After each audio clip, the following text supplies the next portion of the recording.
오늘은 요한계시록 20장을 공부하도록 하겠습니다. 계시록 20장의 제목은 천년왕국입니다.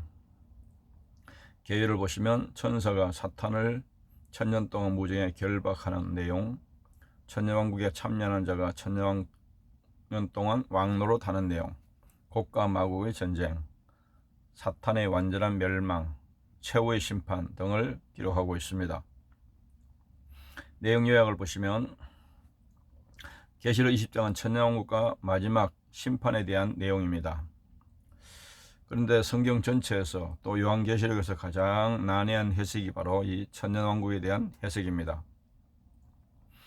예수님이 재림하셔서 적그리스도와 거짓 선자의 군대를 멸하시고 부활한 성도들과 함께 천년왕국에 들어가는 장면을 기록하고 있습니다.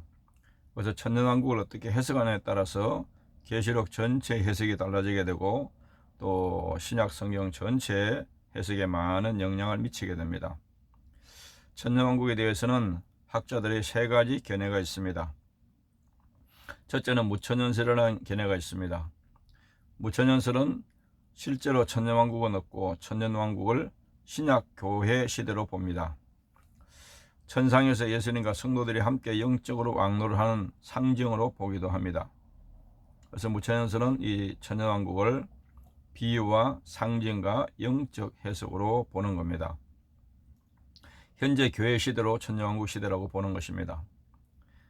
이것의 시작은 알렉산드리아 학파에서 비유적 해석이 시작됐는데 주로 이제 오리겐으로부터 시작이 되었습니다. 그리고 제롬, 어거스틴 통해서 그 다음에 루터, 칼빈, 개혁주의에 많은 영향을 미치게 되었습니다. 둘째는 후천년설이라는 견해가 있습니다. 후천년설은 천년왕국 후에 예수님께서 재림하신다는 견해로서 천년왕국을 교회시대 후기에 있을 복음의 황금 시대로 봅니다. 세 번째는 전천년설이라는 견해가 있습니다. 전천년설이라는 견해는 이제 문자적으로 주로 해석을 하는 것입니다. 전천년설은 주님이 재림하셔서 실제로 천년왕국을 세우신다는 견해입니다. 초대기회 때부터 있어왔던 해석인데 이레니우스, 저스틴 마터 등이 터툴리안 등이 주장하는 학설입니다. 전천설 가운데서도 구약의 예언들이 문자 그대로 유대인들에게 선취된다고 보는 세대주의적 전천설이 있고 또 천년왕국을 성도들이 부활하여 그리스도와 함께 왕노를 하는 것으로 보는 역사적 전천년설이 있습니다. 본 요한계시록 강의는 역사적 전천년설의 해석을 따르고 있습니다.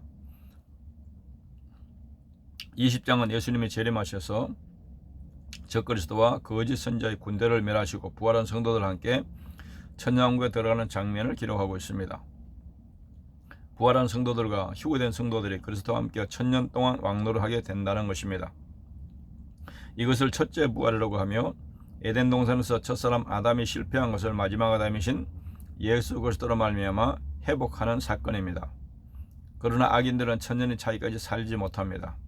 마귀와 거짓 선자들은 영원한 불못의 심판을 받게 됩니다.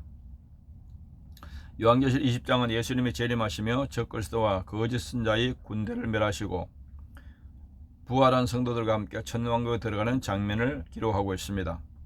그리고 중요한 것은 천년왕국에 들어가기 전에 먼저 사탄을 결박하여 무정에 던져 잠그고 그에 임봉하여 천년이 차도록 다시는 만국을 미혹하지 못하게 하였다가 그 후에는 반드시 잠깐 놓이게 된다는 것입니다. 요한계시록을 해석한 데서 가장 어려운 부분이 바로 계시록 20장 1절에서 10절에 나오는 천년왕국에 대한 해석입니다. 적그리스도와 거짓 선자의 심판에 이어 그들의 총수인 사탄 자신과 그를 따르는 자들의 최후의 심판을 받아 영원한 멸망으로 들어가게 됩니다. 반면에 성도들은 천년왕국의 무한한 축복을 받게 됩니다. 성도들은 보좌에 앉습니다. 그리고 왕노를 하게 됩니다. 주님은 만왕의 왕이시며 그가 승리한 자에게 왕권과 승리의 영광을 주원해서 우리도 함께 누리게 되는 것입니다. 그리고 천년이 지난 후 잠시 노인한 사탄은 곡과 마국을 미혹하고 모아서 싸움을 붙여 최후 도전을 하게 됩니다. 곡과 마국은 미혹을 받는 모든 세력의 총칭입니다. 이는 교회를 대적하려 하는 아마겟돈 전쟁입니다. 그러나 그 군대들은 하늘에서 내려오는 불에 태워지고 마귀는 불과 유황못에 던져져서 영원한 심판을 받고 짐승과 거짓 선지자도 같은 운명이 될 것입니다. 드디어 하나님의 승리가 완성되는 것입니다. 이는 주님을 따르는 그리스도인들의 믿음의 승리와 고난의 영광입니다. 그리고 드디어 백부자 심판이 시작됩니다. 이 천년왕국을 해석할 때 어떤 분들은 성경에 천년왕국이란 문자적인 말이었기 때문에 천년 동안이라는 것을 어떻게 해석하느냐에 대한 문제입니다. 삼위일체라는 말도 나오지 않지만은 우리가 쓰는 용어로 하나님을 가장 잘 표현한 것이 삼위일체라로 표현하기 것과 마찬가지로 이 천년왕국도 천년이라는 단어가 6번 나오는데 왕노를 한다는 것을 같이 합쳐서 편의상 천년왕국으로 부르는 것입니다. 그런 성경적으로 아무런 문제가 없는 것입니다. 1절 보시면 또 내가 보매 천사가 무정의 열쇠와 큰 쇠사슬을 그 손에 가지고 하늘로부터 내려와서 사도 요한은 한 천사가 무정의 열쇠와 큰 쇠사슬을 가지고 하늘에서 내려오는 것을 보았습니다. 무정행은 밑바닥이 없는 구덩이라는 뜻으로 사탄과 악령들의 근거지 혹은 감금 장소로 봅니다. 천사는 지옥 열쇠와 큰 쇠사슬을 가진 천사를 말합니다. 계시록 9장 1절에 다섯째 천사가 나팔을 불며 내가 보니 하늘에서 땅에 떨어진 별 하나가 있는데 그가 무정행의 열쇠를 받았더라. 하늘에서 내려오는 것은 천사가 하늘에서 내려왔다는 것을 말합니다. 누가복음 8장 30절 31절에 예수께서 내 이름이 무엇이냐 물으신자 이르되 군대를 하니 이는 많은 귀신이 들렸습니다. 무정행으로 들어가라 하지 마시기를 강구하더니 귀신들은 무정에 들어가는 것을 아주 무서워하는 것을 볼 수가 있습니다. 2절 보시면 영을 잡으니 곧 에뱀이요 마귀요 사탄이라 잡아서 천년 동안 결박하여 아멘. 하늘에서 내려온 천사는 하나님이 주신 큰 권세를 가지고 용을 잡았습니다. 용은 에덴 동산에 나타났던 에뱀이고 또 마귀고 사탄입니다. 마귀는 해방자, 중상자, 참소자, 반역자, 배신자 등의 뜻입니다. 사탄은 대적자, 원수라는 뜻입니다. 그러나 마귀나 사탄은 같은 존재입니다. 무천년설은 천년 동안 사탄의 결박을 예수님의 십자가 속죄 사역의 효력을 가리킨다고 해석합니다. 계시록은 주님 재림 전에 종말이 이르질 것들을 중심으로 기록한 것입니다. 용을 잡은 것은 에뱀, 사탄, 마귀를 잡은 것을 말합니다. 계시록 12장 7절 8절 하늘의 전쟁이 있으니 미가엘과 그의 사자들이 용과 더불어 싸울때 용과 그의 사자들로 싸우나 이기지 못하여 다시 하늘에서 그들이 있을 곳을 얻지 못한지라. 천년 동안 결박한다는 것은 천년왕국 기간을 상징합니다. 계시록 20장 7절에 천년이 참에 사탄이 거기서 놓여. 3절 보시면 무정에 던져 넣어 잠그고 그 위에 임봉하여 천년이 차도록 다시는 만국을 미혹하지 못하게 했는데 그 후에는 반드시 잠깐 놓이리라. 아멘. 사탄의 활동이 완전히 제거되는 것을 말씀하고 있습니다. 하나님께서는 그 마귀를 잡아 결박하여 천년 동안 무정에 가두게 하시고 그 위에 임봉하여 확실하게 감금하였습니다. 마귀는 이제 천년 동안 만국을 미혹하지 못할 것입니다. 마귀는 마치 천년의 징역 선고를 받고 감옥에 갇힌 것과 같습니다. 천년이 차면 사탄은 잠깐 놓이게 될 것입니다. 무천년설은 사탄의 결박과 감금이 예수님이 십자가 속죄 사역을 효력을 가리킨다고 봅니다. 본문은 예수님이 재림하실 때 함께 오는 천사들이 실제로 마귀를 천년 동안 완전히 결박하는 것을 말하는 것으로 봅니다. 지금의 천년왕국이라면 천년 동안 마귀가 미혹이 없어야 되는데 성경은 말세가 될수록 미혹이 많다고 기록하고 있습니다. 오늘날 우리의 주변에서 영적 싸움에서 얼마나 마귀의 공격이 많습니까? 그러니까 예수님의 십자가에서 법적으로는 사탄의 머리가 깨어졌지만은 그러나 실제로는 많은 사탄의 역사와 활동이 있습니다. 천사는 죄와 사탄이 없어야 하고 없는 것을 말합니다. 무정에 던져 넣어 잠근다는 것은 지옥에 던져 넣는 것을 말합니다. 계시록 9장 1절에 다섯째 천사가 나팔을 불며 내가 보니 하늘에서 땅에 떨어진 별 하나가 있는데 그가 무정의 열쇠를 받았더라. 두 번째, 그 위에 임봉한다는 것은 가두어 지키게 한다는 것입니다. 베드로후서 2장 4절에 하나님이 범죄한 천사들을 용서하지 아니하시고 지옥에 던져 어두운 구덩이에 두어 심판 때까지 지키게 하셨으며, 천년 동안 미워하지 못하는 것은 천년왕국은 죄가 없는 상태입니다. 계시록 12장 9절 큰 용이 내쫓기니 에뱀 곧 마귀라도 하고 사탄이도 하며 온 천하를 깨는 자라. 그가 땅으로 내쫓기니 그의 사도를 그와 함께 내쫓기니라. 그 후 잠깐 놓이는 것은 사탄은 천년왕국 후 잠깐 놓이는 것을 말합니다. 계시록 20장 7절에 천년이 참에 사탄이 그 옥에서 놓여. 4절 보시면 또 내가 보좌들을 보니 거기에 앉은 자들이 있어 심판하는 권세를 받았더라. 또 내가 보니 예수를 증언함과 하나님의 말씀 때문에 목배임을 당한 자들의 영혼들과 또 짐승과 그의 우상에 경배하지 아니하고 그들이 이마와 손에 그의 표를 받지 않은 자들이 살아서 그리스도와 더불어 천년 동안 왕노를 하니. 아멘. 천년왕국에서 천년 동안 왕노를 하는 사람들을 보면은 순교자들을 이야기하고 있고 또 환란 시대에 짐승에게 표를 받지 않는 자들을 말하고 있습니다. 그러니까 계시록 13장에 그런 영육표를 받지 않는 것들이라든지 이런 것을 상징으로 볼 수가 없는 겁니다. 순교자가 상징이 아니듯이 그것도 상징으로 볼 수가 없는 겁니다. 사도 요한은 몇 가지를 보았습니다. 보좌들을 보았는데 보좌는 보통 재판하는 권세를 상징합니다.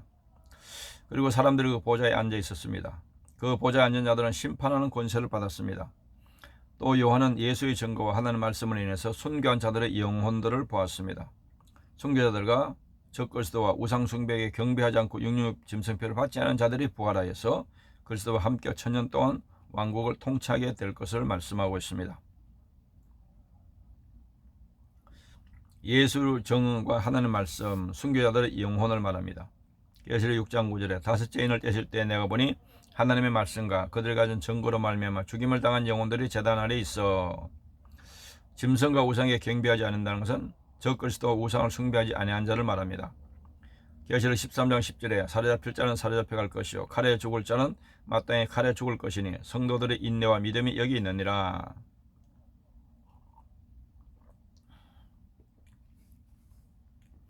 이마 손에 표를 받지 않은 자, 영영의 표를 받지 않은 자를 말합니다. 계시록 14장 12절에 성도들의 인내가 여기 있나니 그들은 하나님의 계명과 예수에 대한 믿음을 지키는 자니라. 그리스도와 함께 천년 동안 왕노한다는 것은 천년왕국 통치에 참여하게 되는 것을 말합니다. 계시록 5장 10절에 그들로 우리 하나님 앞에서 나라와 제사장들을 삼으셨으니 그들이 땅에서 왕노를 하려다 하더라.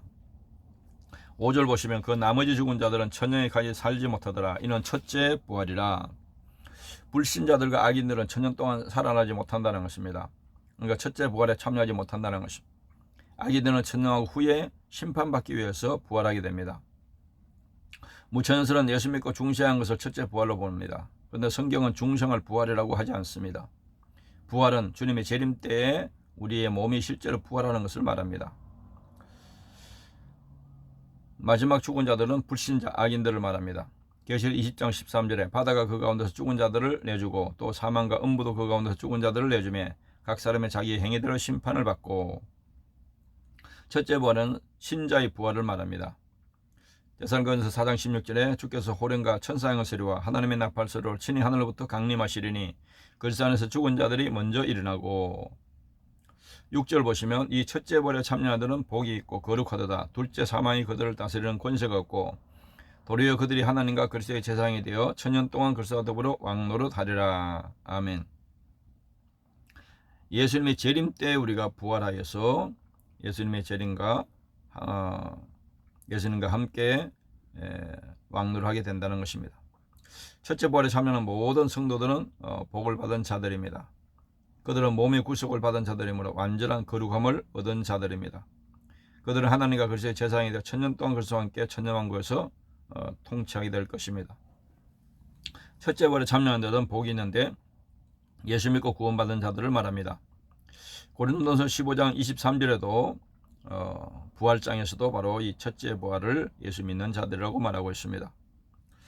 누가복음 14장 14절에 그리하면 그들이 갚을 것이 없으므로 내게 복이 되리니 이는 의인들이 부활 시에 내게 갚음을 받겠음이라 하시더라. 그래서 부활의 종류가 두 종류인 것을 말씀하고 있습니다.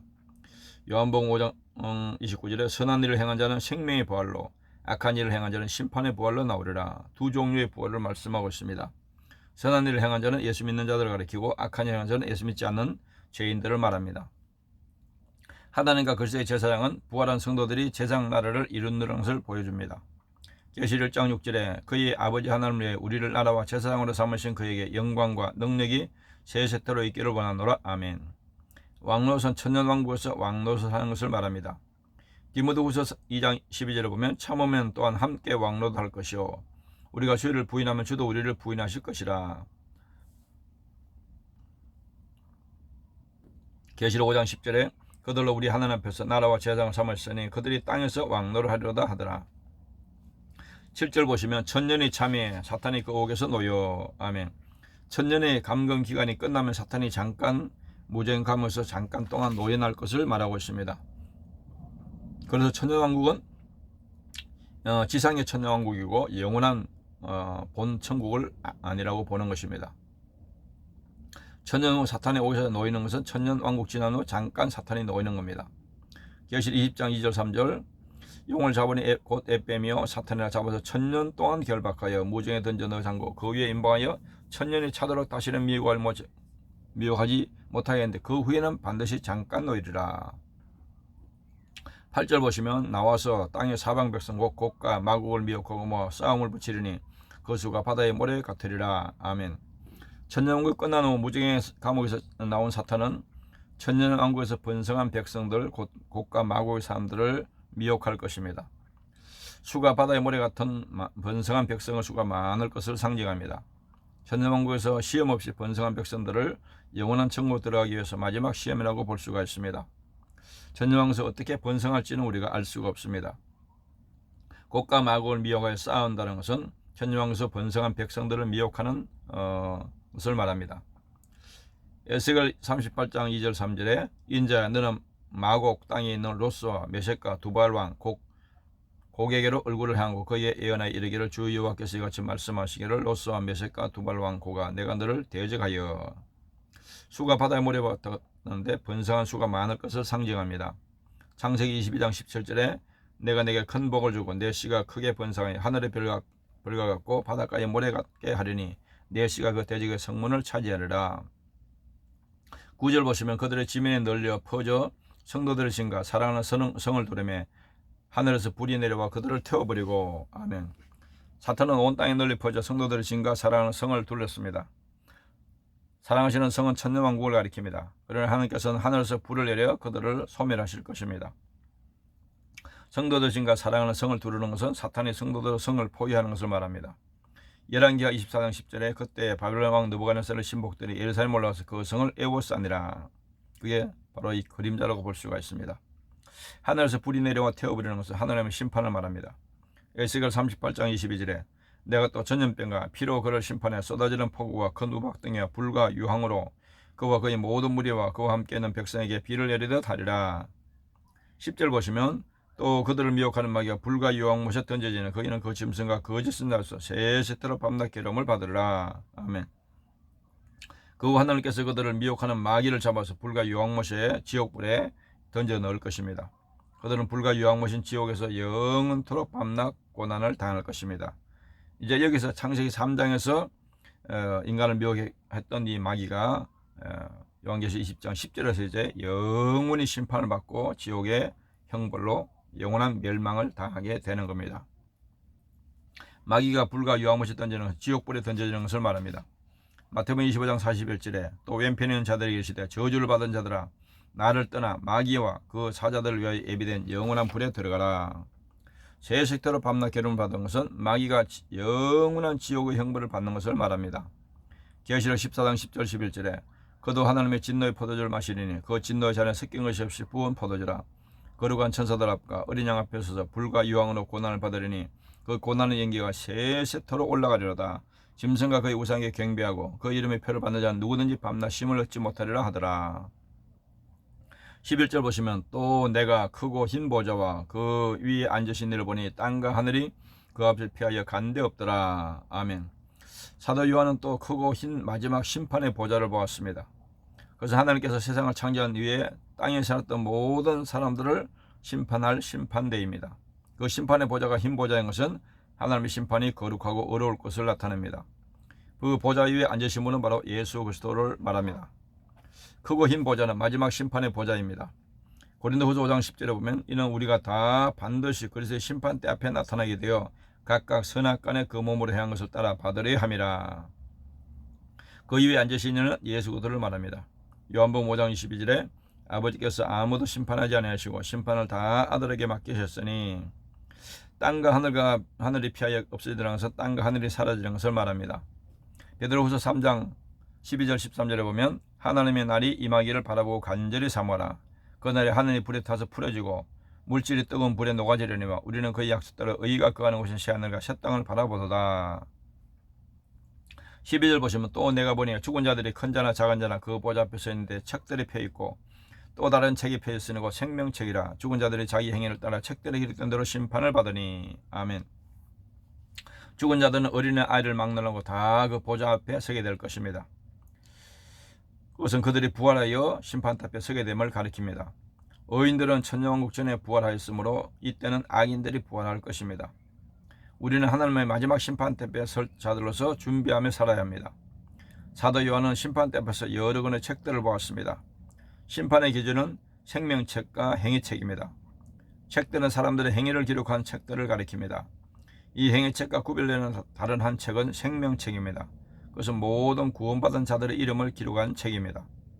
신자들은 생명책에 기록되어 있고 상급 심판을 받을 것입니다. 불신자들은 행위책에 기록되어 있고 영원한 형벌 심판을 받게 될 것입니다. 죽은 자나 큰 자나 작은 자 보좌 앞에 서 있는 것은 악인들의 부활을 말합니다. 요한복음 5장 29절에 선한 일을 행한 자는 생명의 부활로 악한 일을 행한 자는 심판의 부활로 나오리라. 생명책은 구원받은 모든 하나님의 자녀들이 기록된 구원의 책입니다. 계시록 3장 5절에 이기는 자는 이와 같이 흰옷을 입을 것이요 내가 그 이름을 생명책에서 결코 지우지 아니하고 그 이름을 아버지 앞과 그의 천사들 앞에서 시인하리라. 책에 기록된 대로 심판한다. 죄인들의 죄를 기록한 그대로 심판합니다. 전도서 12장 14절에 보면 하나님은 모든 행위와 모든 은밀한 일을 선악간에 다 심판하시리라. 우리가 세상 법정에서도 심판받을 때 아무렇게나 심판받는 것이 아니고 검사들이 그 모든 제목에 대해서 기록한 대로 심판을 받듯이 하나님도 우리가 태어나서 죽을 때까지 기록한 모든 그 행위책에 그대로 심판을 하신다는 겁니다. 13절 바다가 그 가운데서 죽은 자들을 내주고 또 사망과 음부도 그 가운데 죽은 자들을 내주매 각 사람이 자기 행위대로 심판을 받고. 아멘. 하나님의 심판대 앞에 설 자들은 이 세상에 살았던 모든 자들 다 포함됩니다. 모든 무덤들이 죽은 자들을 내어줄 것입니다. 온 세상에 죽은 자들의 그 화학적인 원소는 다시 결합되어 다 부활할 것입니다.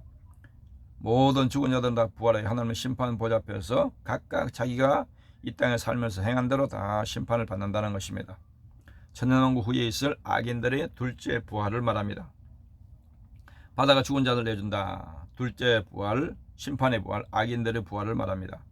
사도행전 20장 15절에 그들이 기다린 바 하나님께 향한 소망을 나도 가졌으니 곧 의인과 악인의 부활이 있으리라 함이니라. 그러니까 부활은 예수 믿는 의인이나 믿지 않는 악인들은 다 부활하게 된다는 것입니다. 사망과 음부는 죽음과 죽은 자들을 가두는 옥을 말합니다.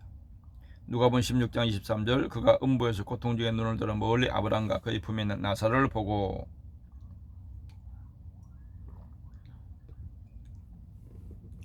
행위대로 심판을 받는다는 것은 행위 심판을 말합니다.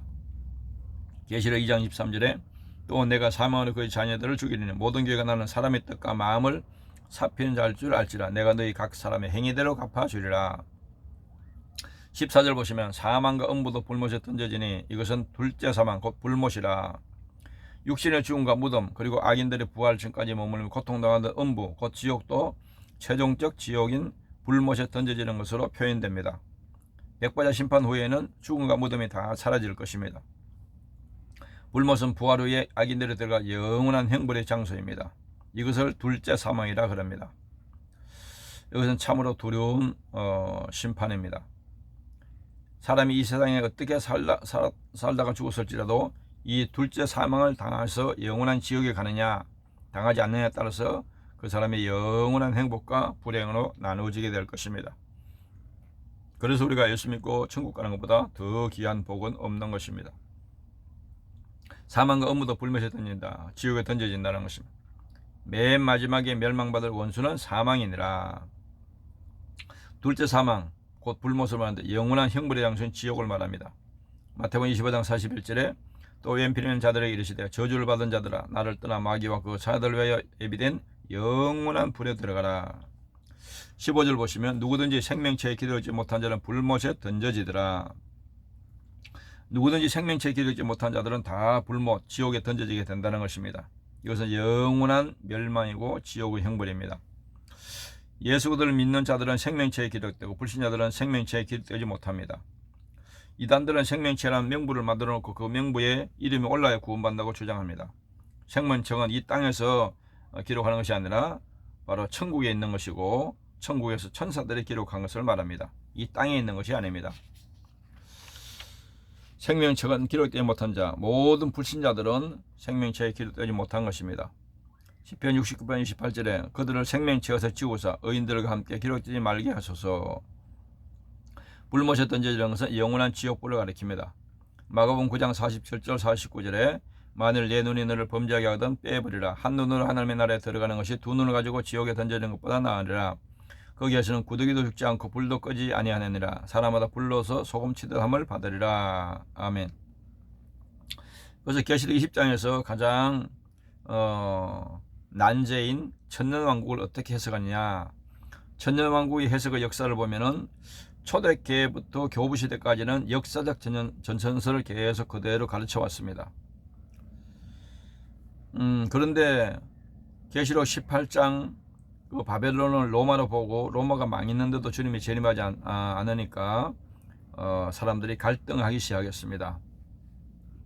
그래서 이제 알렉산드리아 학파였던 오리겐, 제롬 이런 사람들이 비유적 해석을 하기 시작했습니다. 주님의 재림이 천년왕국이 실제로 문자적으로 이루어진 것이 아니라 비유고 상징이다 이렇게 해석을 하기 시작했습니다. 그래서 그 영향을 받은 사람이 천주교 바로 어거스틴이었습니다. 그래서 계시록을 어거스틴이 문자적으로 보면 안 된다.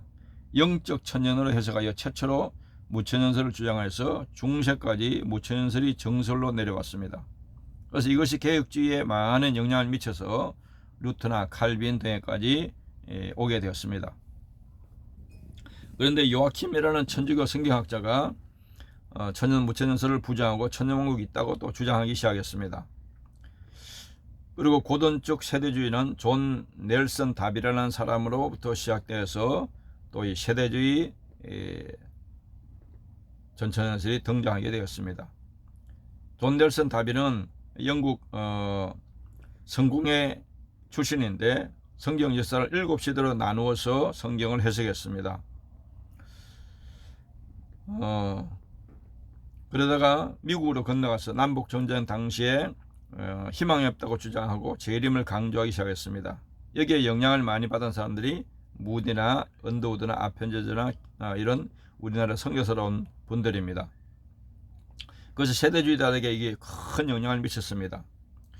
그리고 또 스코필드라는 사람이 세대주의 성경 주석을 최초로 집필하게 되었습니다.